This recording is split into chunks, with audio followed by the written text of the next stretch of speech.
하나님만 찬양합시다. 예배 가운데 늘 말씀드리지만 누구를 찬양하는 것이 아니라 하나님을 찬양하는 것이다.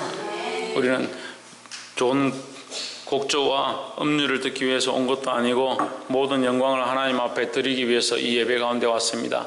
예배 가운데 집중하시고 말씀을 통해서 하나님 뜻을 알게 되기를 소망합니다. 말씀의 제목을 한번 읽어봅시다. 시작. 성령이 충만한 자. 이 시대에 많은 사람들이 성령 충만하기를 사모하고 성령 충만을 받고자 기도하고 성령 충만한 것이 어떤 것일까 해서 기도원이나 여러 것들을 찾아다니는 그런 모습들을 봅니다. 그런데 성경은 우리에게 이렇게 말하고 있습니다. 성령 충만이라는 것은 그 삶과 그 믿음의 모습을 보이는 것과 연결되어 있다. 그래서 이것은 성령 충만한 것과 우리의 삶의 모양이 동시적인 것이다 라는 것. 우리가 이걸 좀 헷갈려 하는데요, 내가 예수를 믿었다, 내가 교회 가고 싶어 왔다라고 생각하는데, 사실 우리가 온 것은, 오게 하신 것은, 올 마음을 주신 것은 이미 성령의 역사함이다. 그래서 우리가 믿게 되어지는 것, 충만하게 되어지는 것, 깨닫게 되어지는 것은 내가 보고 싶어서 봤고 깨닫고 싶어 깨달았고 집중해서 알게 되었다라고 할 수 있지만, 그 가운데 이미 성령께서 작용하셨기 때문에 동시적인 것이라는 거죠. 그래서 성령 충만하다는 것은 성령 충만한 방법을 배우는 게 아니라, 성령 충만을 어떻게 하면 성령 충만을 받느냐 배우는 것이 아니라, 우리가 성령 충만한 삶을 살면 성령이 더욱 충만해지고 성령 말씀을 따라 살아가기 시작할 때 성령께서 우리 안에 오셔서 역사하신다라는 거죠. 그래서 동시적인 일이다. 그래서 오늘 이 말씀을 통해서 이런 도전들이 있기를 주의 이름으로 축복합니다. 본문의 말씀을 보겠습니다. 54절에 저희가 이 말을 듣고 마음에 찔려 저를 향하여 이를 갈거늘 했습니다. 이를 가는 것도 성령의 역사입니다. 여러분, 마음에 찔리는 것이 성령의 역사죠.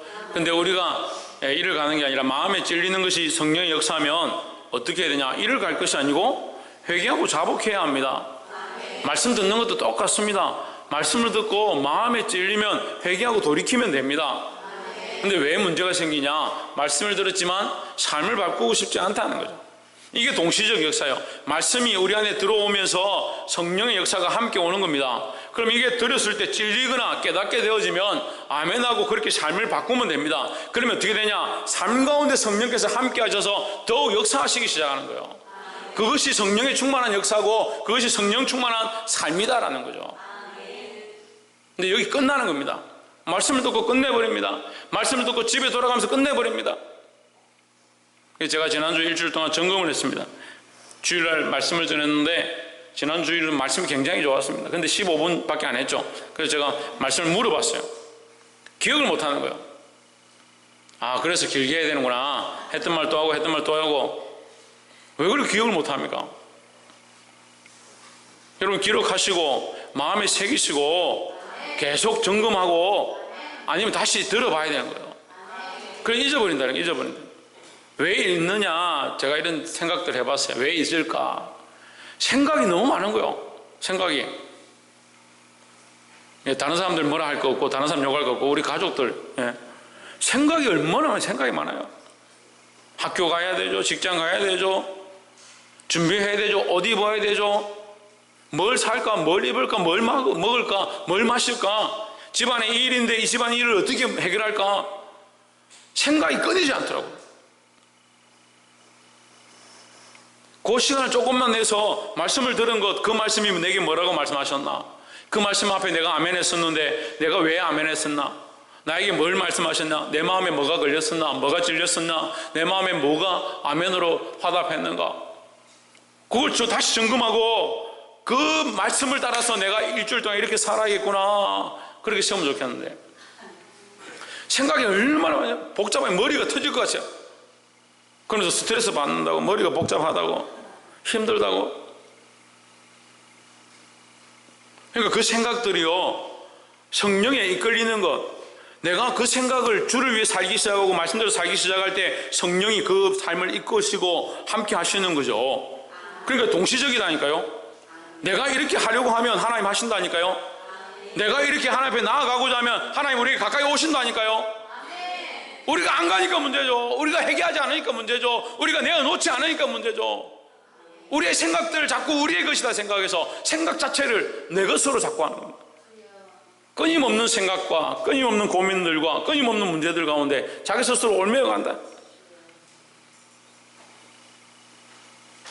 따라합시다. 우리 마음과 생각을 하나님 앞에 내어드립시다.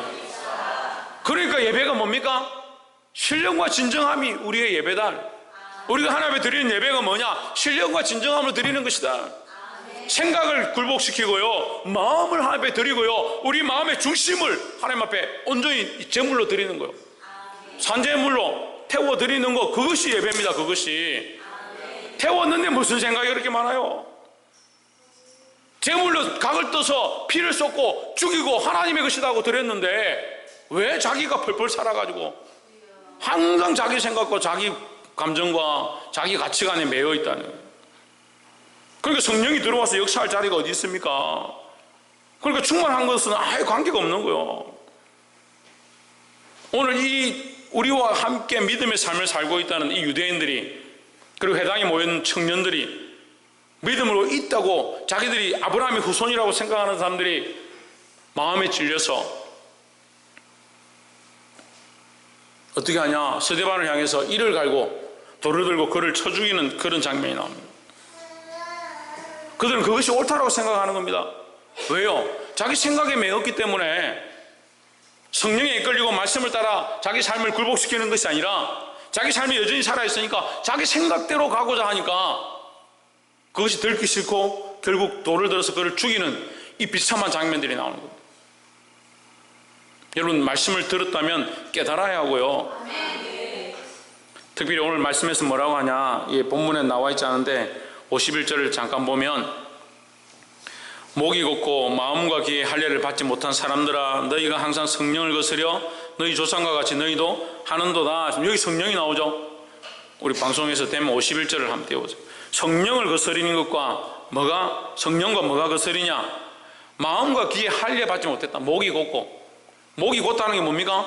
자기 생각대로 사는 사람들, 자존심이 세고 자기 마음대로 사는 사람. 마음과 귀에 할례 받지 못했다. 마음이 벗겨졌어요. 하나님 말씀이 들어오고 하나님의 은혜가 들어와야 되는데 귀에 할례 받지 못했다. 하나님 말씀을 듣지 않는다는 거예요. 귀를 틀어막고요. 들을 때는 아멘 했는데요, 이게 할례 받지 못하니까 이게 잘라내버려야 되는데,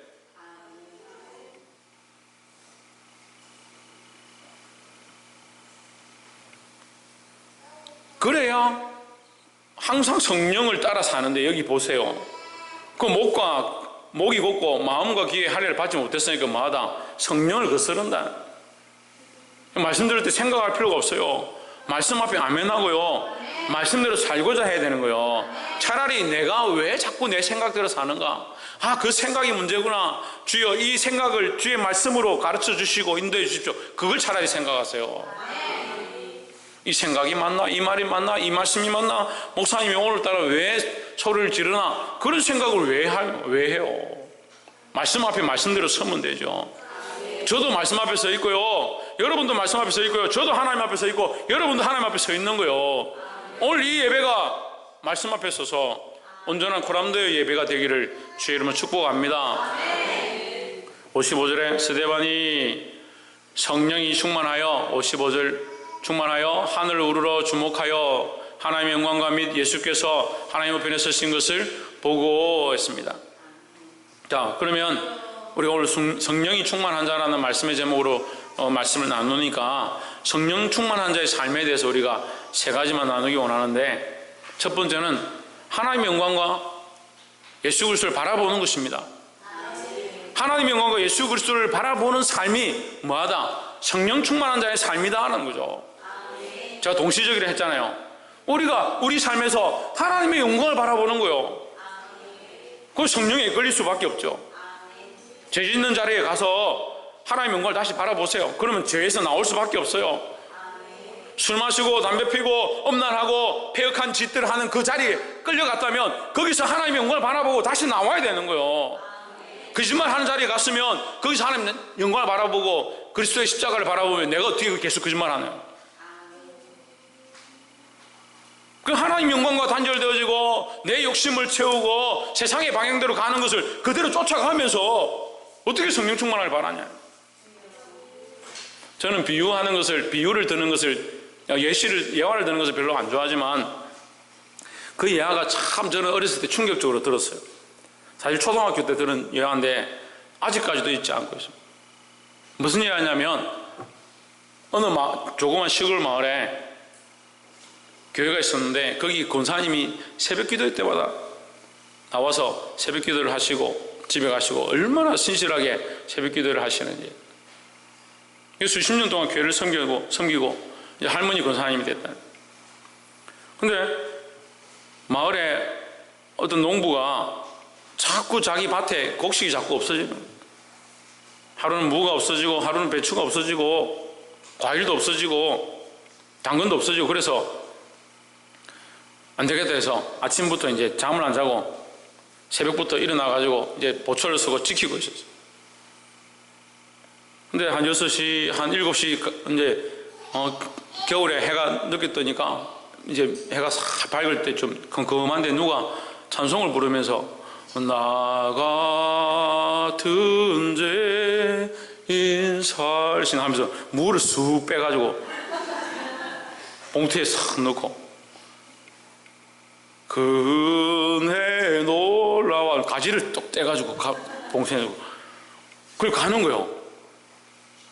그래 이 농부가 놀래가지고 쫓아가 보니까 그 교회 권사님 옆에 교회 권사님이라.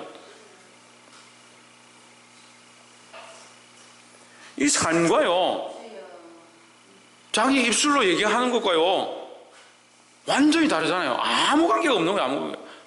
수십 년 동안 예수 믿고 수십 년 동안 하나님 믿었는데요 삶에 아무 관계가 없어요. 성령은요 오늘 이곳에 역사하는 게 아니고요 이곳에만 역사하는 게 아니고요 여러분 삶에 돌아가서 직장과 학업과 가정과 여러분의 삶의 현장과 걸음 속에 함께 하시고 원한다는 거예요. 이스라엘 백성이 광야로 나와서 38년 동안 광야 생활하는데 하나님께서 불기둥과 구름 기둥으로 그들과 함께 하십니다. 그들의 삶의 현장은요 광야였습니다. 그 광야에서 하나님 떠나지 않았습니다. 그런데도 그들은 거기서 범죄하죠. 누구를 잊어버리냐? 하나님 함께 하시는 걸 잊어버리는 거예요. 하나님 영광을 잊어버리는 거예요. 영광을 잊어버리고 모세를 향해서 돌을 던지려 하고 비방하고 하나님께서 모세에게만 보였냐? 그런 소리를 합니다.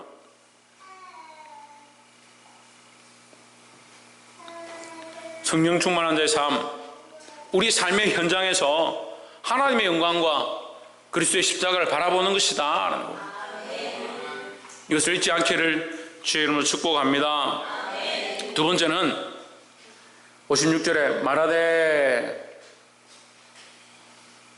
보라 하늘이 열리고 인자가 하나님 우편에 서신 것을 보노라 한데 했습니다. 두 번째는 스데반이 뭘 했느냐? 말씀은 분명합니다. 우리가 잘 해석을 못해서 그렇죠. 말씀 분명합니다. 두 번째 스데반이 뭘 했냐? 말을 했다는 거예요. 말을 했다는 걸. 뭘 말했습니까? 그가 본 것을 말했다라는 거죠. 우리가 성령 충만한 것은요 우리가 본 것을 말해야 되는 거예요. 하나님이 역사하신 것을 말해야 되고요 우리 안에 은혜에 있는 것을 말해야 된다는 거예요. 문제는요 삶이 성령 충만하지 못하니까 성령 충만한 삶을 살지 못하고 성령 충만한 삶을 살지 못하니까 세상과 타협해 버렸으니까 가서 바른 소리를 못한다는 거예요. 믿음의 말을 하지 못하고 하나님의 사랑을 증거하지 못하고 그리스도의 십자가밖에 없다는 말을 할 수가 없다는 거예요. 내가 내 삶에 그리스도의 십자가가 아니면 살 수 없다. 정말 예수 그리스도의 십자가가 오직 유일한 길이다. 이거 확신하면 내 삶에 가서 내가 사랑하는 사람, 내가 가장 아끼는 사람, 나와 친한 사람 만나서 예수 그리스도의 십자가밖에 없다. 다른 길이 없다. 그걸 왜 말하지 않겠냐고요. 왜 말하지 않겠냐고요. 그게 생명보다 귀하고 목숨보다 귀한데 왜 말하지 않겠냐고요. 이건 스데반이 성령 충만해서 뭘 보느냐? 하나님의 영광과 그리스도의 서 계신 것들을 보았다. 보고 끝난 것이 아니라 그것을 말하기 시작했다.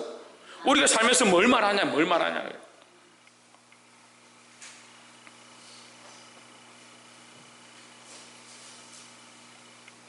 우리 교회 낚시 좋아하는 한 청년이 있는데 몇 명 안 되니까 누구라 얘기 안 해도 다 알 거고 그 청년이 심심하면 집에 와가지고 낚싯대를 들고 낚시를 하러 간다고 갑니다. 그 며칠 동안 낚시를 하고 왔다는데 말이 없어요. 말이 없어. 근데 어느 날 딱 갔다 오더니 제가요 오늘 베스를 잡았어요. 그 얘기를 하는 거야. 그럼 며칠 동안 왜 말을 안 하냐? 한 마리도 못 잡았으니까. 못 잡았으니까 얘기를 하는 거예요. 잡았으니까 얘기를 하는 겁니다. 잡았으니까 얘기를 하고 싶은 거죠. 우리가 발견했다면, 우리가 만났다면, 예수님 만났는데, 하나님 아는데, 십자가의 구원을 아는데, 왜 얘기하지 않나요? 왜 말하지 않겠냐고요. 그러니까 말하지 않으니까 충만하지 않고, 말하지 않으니까 충만함이 또 들어오지 않고, 말하지 않으니까 이 충만함이 또 흘러가지 않는다. 동맥경화도 아니고 영적 경화가 걸려가지고 성령의 충만함이 흘러가야 되는데, 이게 흘러가야 소통이 되어지고 흘러가야 더 충만해지는 거예요. 오늘 말씀을 들었습니다, 여러분. 이 말씀을 들은 것을 가서 나눠야 되고요. 말씀을 들은 것을 전해야 한다는 거예요. 이 스데반이 그렇게 했죠. 보라, 하늘이 열리고 인자가 하나님 우편에 서신 것을 보노라 하고 말을 했다는 거예요. 지금 이를 갈고 달려드는 것이 눈에 보입니다. 하지만 어떻게 합니까? 이 믿음의 말을 하는 겁니다. 참, 집에 가서 남편한테 이 말을 하는 게 그렇게 힘든 거예요. 예수 그리스도의 십자가 외에 아무것도 없다. 당신보다 십자가 달리신, 십자가 지신 예수님이 더 귀하다. 내 인생에 나의 사랑은 예수 그리스도밖에 없다. 그 남편한테 그걸 말 못해. 남편이 집 나갈까봐. 그래 어떻게 전도하겠습니까? 어떻게? 내가 그렇게 생각 안 하는데. 그 자식한테 어떻게 바른 복음의 말씀을 흘려보내겠느냐. 다 이 거짓말쟁이들 지금 사기꾼들 좀 죄송합니다. 예, 저도 마찬가지고. 우리 하나님 앞에 정말 하나님 앞에서요. 하나님 앞에서 참 이 거짓된 삶을 너무 많이 산다. 성령 충만한 삶은 하나님께서 보여주신 것, 하나님을 바라보고요, 하나님의 영광을 바라보고 하나님 보여주신 것들을 전하고 선포해야 된다는 거예요. 마지막 57절에 저희가 큰 소리를 지르며 길을 막고 일심으로 그에게 달려들어 58절 성 밖에 내치고 돌로 칠세 정인들이 옷을 벗어 사울이라 하는 청년의 발 앞에 두니라 했습니다. 성 밖에 내치고, 저는 이 말씀 굉장히 좋아하는데 예수님께서는 영문 밖에 가셔서 고난을 당하셨다. 죽임을 당했다. 그래서 우리도 영문 밖에 나가야 된다. 우리 세상에 있지만요, 세상에 속해 있지만 세상에 속한 것이 아니다. 우리의 본향은요, 하나님 나라죠. 결국 이 성 밖에 나가게 되어 있습니다. 이 세상 밖에 나가게 되어 있습니다. 그러니까 무슨 세상에 소망을 두냐는 거예요. 세상에 소망을 둘 필요가 없어요. 성 밖으로 내치고 돌로 칠세 정인들이 옷을 벗어 사울이라 하는 청년의 발 앞에 두니라. 59절 저희가 돌로 스데반을 치니 스데반이 부르짖어 이르되 주 예수여 내 영을 받으시옵소서 하고. 참 이 정말 리얼한 장면이죠. 우리가 옆에 있는 동네 할머니가 내 뺨을 때리면 내가 가만히 있겠습니까? 학교 갔는데 친구가 내한테 볼펜 몇 자루 훔쳐가면 가만히 있겠습니까?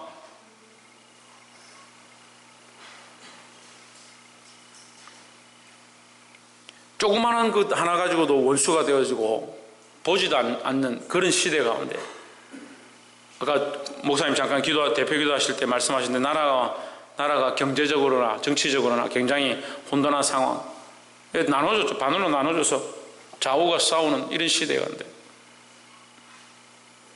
생각이 다르고 이념이 다를 수 있지만 우리는 어쨌든 한민족입니다. 왜 그걸 잊어버리면 안 돼요. 근데 왜 자꾸 다들 원수가식에 싸우는지 모르겠어요.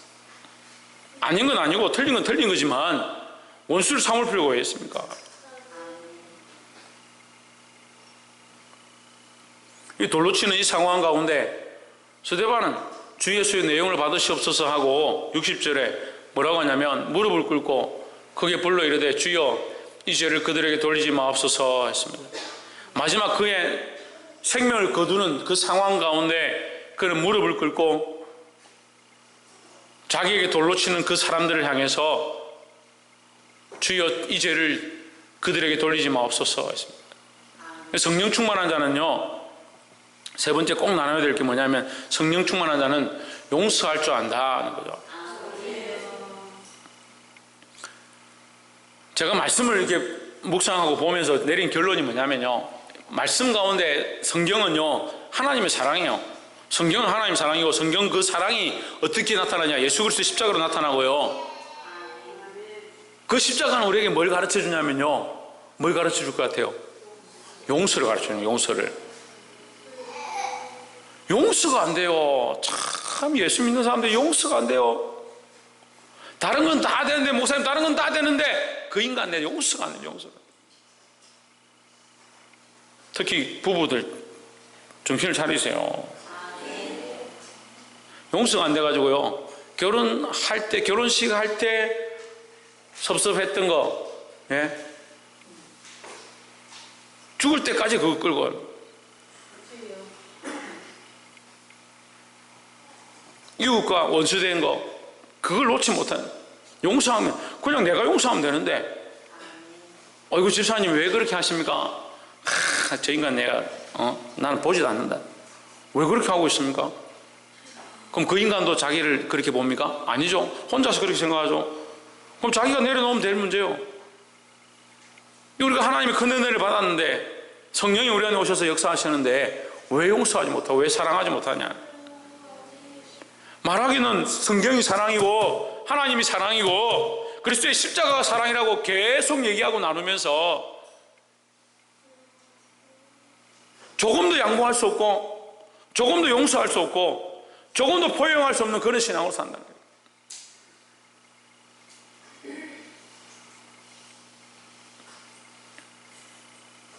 옆에서 한번 보십시오. 용서할 수 없는 사람은 없습니다. 용서하고 안 하고의 자격이 우리에게 없고요, 이미 우리가 말할 수 없는 하나님의 은혜로 용서함을 입었다라는 거죠. 그 용서함을 입었으니까 우리가 끝까지 사랑하고 용서하는 것이 성령 충만한 자의 삶이다 하는 거예요. 성령께서 우리 안에 오시면 뭘 가르치냐, 우리 안에 엉거려진 거, 우리 안에 굳어진 거, 그것을 풀기 원하시는데, 마찬가지입니다. 우리가 이것을 풀고자 몸부림칠 때 성령이 오셔서 이것을 치유하시는 거예요. 말씀을 맺겠습니다. 사랑하는 성도 여러분, 성령 충만한 자가 되길 원하십니까? 그렇다면 하나님의 영광과 그리스도를 바라보는 삶을 살아야 된다는 거예요. 그리스도의 십자가를 바라보고 하나님이 기뻐하시는 게 무엇일까, 그것을 바라보는 삶을 살고자 몸부림쳐야 되고, 두 번째는 보는 것을 말해야 된다. 박근도 뭐 해야 된다? 보는 것을 말하고 보는 것을 선포해야 된다는 거예요. 보는 것을 뭘 봤습니까? 뭘 봤어요? 돌로 치는 원수를 봤어요? 내 옆에 앉아있는 원수를 봤어요? 하나님의 영광과 십자가를 바라봤다고요. 그 하나님의 영광과 십자가를 바라본다면 우리가 본 것들을 말하고 우리가 깨달은 것들을 전해야 된다는 거죠. 마지막으로 성령 충만한 자는 용서할 수밖에 없다, 사랑할 수밖에 없다, 용납할 수밖에 없다, 양보할 수밖에 없다라는 거죠. 오늘 이 말씀을 따라서 성령 충만한 자의 자리 가운데, 스데반과 같은 자리 가운데, 믿음의 자리 가운데 나아가기를 주의 이름으로 축복합니다. 기도하겠습니다.